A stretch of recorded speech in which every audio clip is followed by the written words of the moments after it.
Sag, appreciate you sticking around watching all of it, dude. Hell yeah, dude. Um, Thanks for hanging out, Sidester. so this is Downtime Dialogues, the after show for The Nameless, episode 6. Got cut a little short because Baggett wasn't feeling well, but Tug said he had a couple questions, so I figured I'd humor him, even though they just fucking bro shit, like fucking beat me down, shit down my throat, whatever, curb stomp, all the worst things.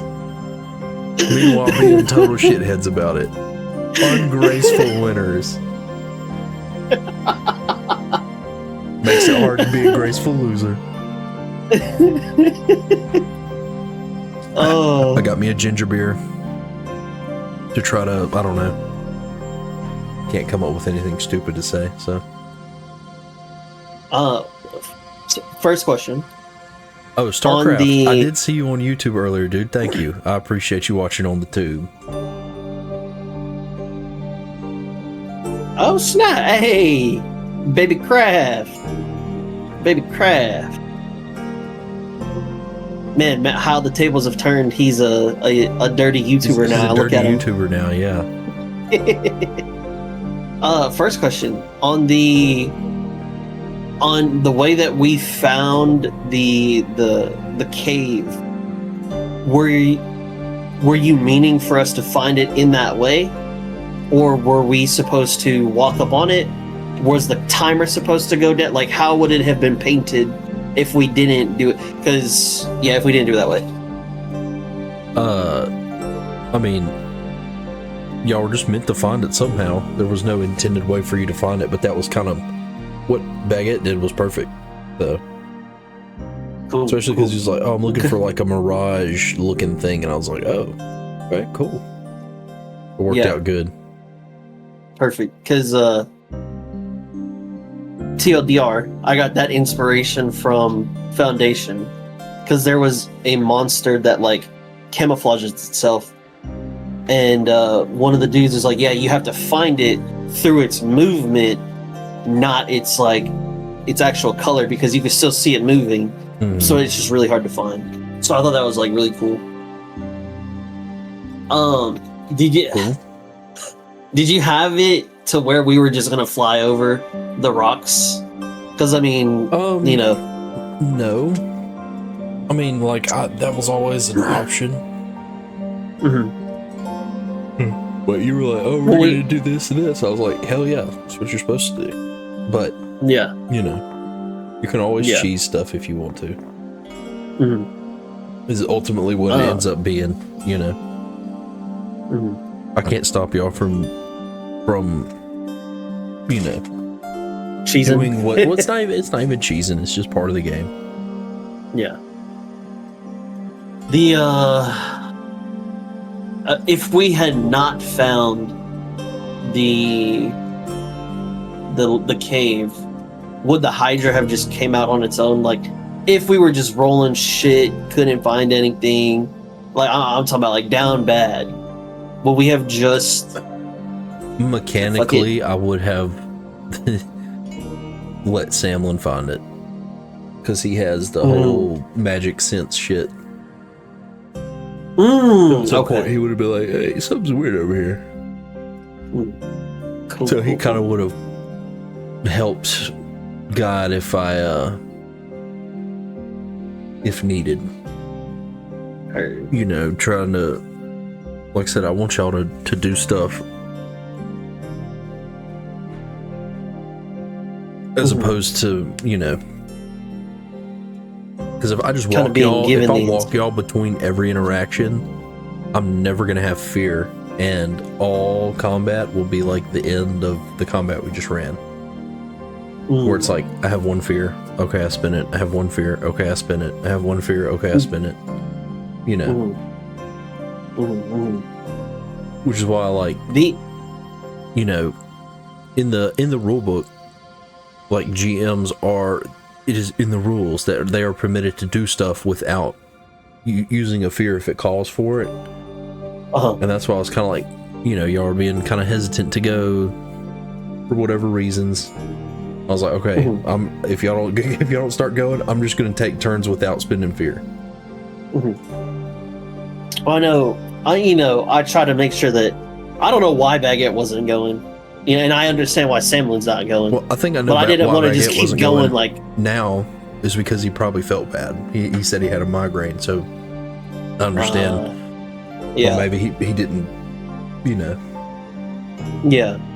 participate. Yeah, because I was just as much. Yeah, I was like, man, like I felt kind of bad, like going. I was like, I didn't want to just like hog the spotlight if per se. And it's rough with 3 people, Right. But you really don't see a lot of actual plays with 3 people because it isn't as smooth as when you have 3 people. Well, you're up 4 total, like players. You don't see 2 players a lot. You'll see like 3, 4, 7. Because generally that is the best way to play. But god damn it, I was gonna play this game. I made y'all play it. So, which I'm not complaining. It just makes it more challenging for me, and it's also in a way more challenging for y'all. Yeah, this encounter, I was hoping y'all would rest before you went in the cave, because I had not a lot of fear going in. And Teleus was like half dead, so I was like, yeah, they'll probably rest before they go in the cave. And then y'all didn't. I was like, fuck. Got 3 fear. It started good, but then it kind of died out, Right. Y'all rolled with hope a lot, therefore, the situation is hopeful. And it's not that y'all rolled with hope so much that was fucking tilting me. It was, it's gonna be really a lot. But I might go back and count how many 1s, 2s, and 3s I had. Because it was insane. Yeah. So many 2s specifically. See, and now looking back on it, I think the reason why I was like, yo, let's go straight into it is because I heard I have a counter. And I was like, oh shit, what's the counter do? But then now looking back on it, it was for the wind.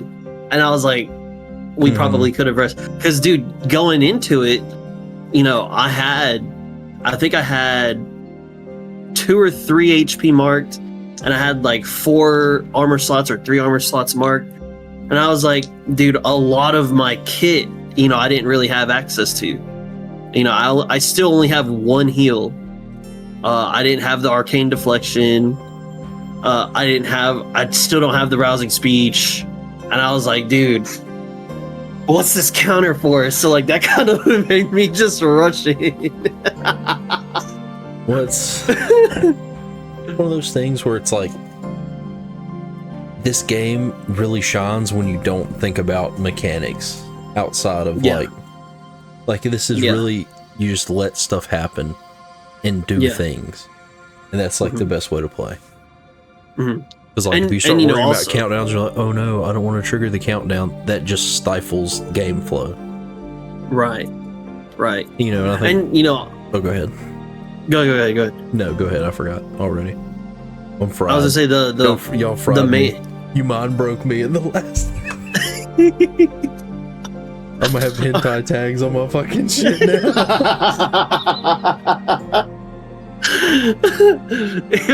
A big portion of also jumping the gun was me just following Baguette. He was like, yeah, we're just gonna walk in, and I was like, sure, what's gonna happen to us? What's the worst that could happen? It was good. So, there's nothing wrong with like I thought that was a good idea with the way he did it, to go in kind of like that. You thought you was going to use wallet. Look, that's where the cheese started so early in this episode and just never stopped. Man's like, I'm gonna use wall of flame. I said, alright, this tunnel just became 100 feet long. Your wall of flame does nothing. You know what? It's hot in here. You're gonna kill y'all if you keep that shit up. Did you see how quickly I put it back too? I was like, oh no, I don't need the extra stress. No. Because mechanically, it's like there you have to be in it to take damage, but like, you know, that's like a ruling kind of thing. It's like, yeah, narratively, it's like you can't light a 100-foot wall of fire in a tunnel and then just casually walk alongside it. Right, yeah. And yeah, it's magic fire, but somebody was like, yeah, the oxygen. I can't remember if it was one of y'all said it or if it was in chat. It's like, all the oxygen is gone. I was like, yeah, that would be a legit concern. Yeah. Bro trying to sous vide the team. Exactly, dude. He wanted everybody to be medium rare. The bird wasn't enough for him. He had to go for everybody else too. Hey man, that chicken was good, dude. Bruh. You know, I'm pretty sure I know how you feel based on the encounter. But I gotta ask. I gotta ask, dude. When you hit the crit, dude, and then I'm like, okay, yeah, I'm gonna just pissed me the fuck off, dude. Our friendship almost ended today. 10 years almost just flushed. Actually, 11 at this point. Because back in, he goes, I swear this is what I heard him say. He goes, "Do it, pussy." And then, like, we're still talking about it. And then I swear I hear him go, "You don't have to use it on me." And I was like, okay, I'm not going to use it then. And then you roll the crit. And I was like, yeah, that's a good time to use it. It's so, I don't know. And it might be, like, we might have, that's what, like, I need to look at that a little more. Because that might be something where after I roll, I might not allow you to do that. Where it's, I would say, okay, as a result of the fear, I'm going to attack. And then you would say, hey, I'm going to use this. Yeah. You can't attack. Okay. That makes, that makes sense. Because then at that point, you would just hold it until I get a crit every time. Right. Now, arcane deflection is after, you know, whatever happens, then you're like, nope. Right. Oh yeah, that would be. I would totally 100% agree with that ruling. Because then, yeah, like you said, that would just be way too You know, too cheese. It's a little too cheese. Low-key a little frustrating for me. It's like, because with the arcane deflection, like, that doesn't bother me as much. I don't know why that one thing bothered. Why'd I give you that ring? But yeah, with that, probably in the future it'll be, you know, once the intention of the fear is declared, then it's like, no. Hey, do I want to do something there? Right. Which also, since go ahead. Since we're on the topic of, like, you know, rulings, what do you think about the ruling for the rally die that I did? Because I was like, oh, hey, I rolled this. I don't feel confident in it. I'm going to use my rally die. I think that's okay. As long as you don't... Okay. Well, I really need to look. Because... in actual writing, adding bonuses to rolls. Some features... took it down. Some features give you or another player a bonus to your action roll, damage roll, reaction roll. Unless otherwise specified, all bonuses must be added before you make the roll. For example, if a bard gives you a rally die, you must choose it before you roll, rather than after you see the results. Heard. So, you know, generally, and I mean, like, it's just honor system, because you could literally... I wouldn't even know if you rolled, and you could be like, well, I'm going to use a rally die. But, you know, I trust that maybe I would. Yeah. Okay. So from here on out, it'll be claim I'm going to use it, and then use it. Right. Or and then roll. And that's for any, and that's technically for any bonus to a roll. So experiences. Because there's one live play that I watched. It's really good. It's called Bitten. It's a really good show, and everybody should watch it. The 10 people that will watch this Downtime Dialogues, check out Bitten. It's a really good show on YouTube. Talking XP.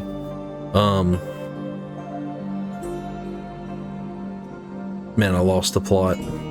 I'm so fried, bro. There's a group of people that play Daggerheart. My ass. Oh, the live play is really good. They were really bad about rolling and then be like, "Can I add experience?"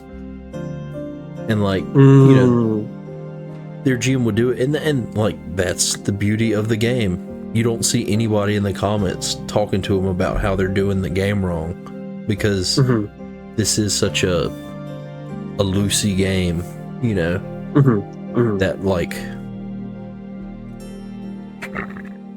I think the community has a really good idea about like people like being okay when people change the rules.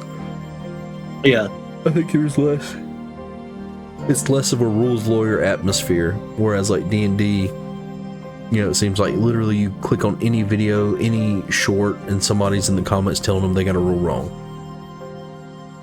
Damn. Yeah, it's kind of bad. That does not sound fun. Which, I mean, it's what people like, and that's okay. D&D is that kind of game that has enough rules for somebody to be like that, and some people like that. I'm not one of those people. I like the loosey-goosey. I like the, you know, whoever's GMing, they make that rule. You know, whatever you say. Yeah. Be like, yeah, gravity stopped working. I'm not going to ask you why. I'm be like, oh man, I grab onto something. Let me roll to see if I can hang on. You know, like yeah. Who cares about the? Because in the end, it's ultimately, and that's why Bitten's so good. Is they do a good job of telling a story. It's very narrative, and they're all really like all the players are great. Here's another thing that I was. So the reason why I asked, does the sorcerer, warlock, necromancer guy, does he use his scepter to teleport? Or can he do it without I would say that? he could do it without it. Damn. Yeah, I'm not gonna tie that ability to a freaking weapon. Because see, I was gonna say, because had I ever seen, like, had line of sight of his scepter, I would have time locked it, and then you know he would have had to fight me for it, because that was one of the ideas that I had for it, but it never came to fruition. Yeah, in my mind, this guy, it's like the staff is an accessory. I feel like mechanically he could do all the same shit without it. I don't know if that's how other people would play it, but that's how I play it. Okay.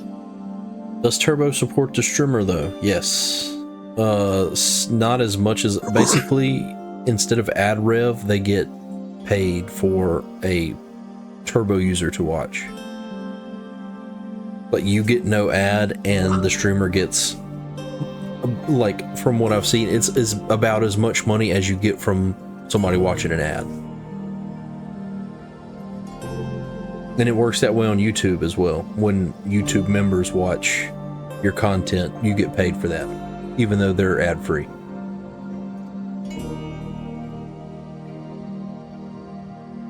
But, man, so many twos. Yeah. I was so excited for this combat, man. It was still fun. At the beginning, it was still really fun.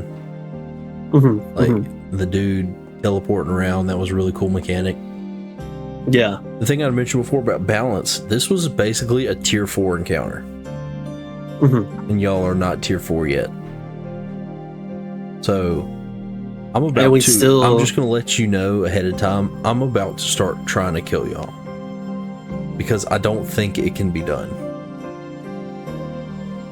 I think it can be. And I don't especially care if it's you with Teleus or somebody and you're with. I was about to say. Yeah. There was a point where I switched to, all right, I'm going to kill Teleus. Yeah. And then I got like 3 2s in a row. So the dice said, hey, bro, back up off Teleus. And I was like, okay. I'll leave her alone. Avalanche, she just dies. But like I knew, and I was like, literally for the game music, in case y'all didn't do a short rest, I had this song prepared in case she died. That's so fucked. Take it easy, Satcher. See you, Sag. But could I not have Phoenix feathered her? Let's get that out the way, because I'm telling I will spend my Phoenix feathers for her to revive her, essentially. And like I feel like narratively it would have just been good for her to die. And I'm not gonna say anything past that, but because she may still die. One of y'all may still die. Who knows? But reviving is a thing in Daggerheart. It is a mechanic in Daggerheart. So none of y'all are capable of it, but you could maybe find somebody. So just so I can hear, for clarity's sake, we can or cannot revive NPC. Teleus or Captain Jeremy, because maybe Baguette wants to. If they go down, yeah, it kind of depends. Like maybe I would allow y'all to just give them a potion and get them back up, or let you never would, but use a spell to give them an HP. Wow! Wow! I got one of those left, by the way. But it literally depends on the moment. Dude, this is such an epic music to die to. Yeah. Honestly, I mean, look, I was sitting there like, man, I can't cry if this happens. And I start fucking going into this, the descriptions and shit. Yeah. You're like, Tugalo, you lay there. Teleus in your arms. As the music's like fucking hitting in the background, I'm like, I was like preparing myself, like, bro, I can't cry, bro. But hey, the dice saved that bitch tonight. No, Teleus is a lovely girl. That ass though, if we, not if, but I feel like now all of my like saving stuff is gonna be for her, because I do want her to live. I don't want to see her die. If it's Jeremy, I don't fucking care. But like, that's me. It's Elise. That's my homegirl, dude. That's my homie. Can't have her dying. Yeah. Wouldn't be nice. I can only imagine the wrath that I would incur, and what would happen from there. What may ensue? Would I follow the path of Zendifer or no? Oh, that would be crazy. That would be crazy. Oh, that a loose connection? I said that would be great. And then it lagged, bro. It lagged, sorry. You said that would be great, and then it like froze up. Dude, GG's. I don't think I have anything else here. I mean, I'm sure we'll probably next week go through loot from the Hydra, maybe the cavern. If there's any loot there. Yeah. We'll have to see. Saying. Yeah. Tugwell, you looking around the room right now? It don't look like there's a lot of shit in there. There ain't shit in there but a dead carcass. Yep. And some blood on the ground. Yep. I got fucked too hard to give y'all loot. Sorry. It's okay, man. No, not really. But we'll see. There might be a few tidbits in there. Yeah. But thank you, Tuglo. Thank you for watching. Yes, Like, subscribe, comment, share. We'll catch you in the next one. I'm Fried. Peace. Peace.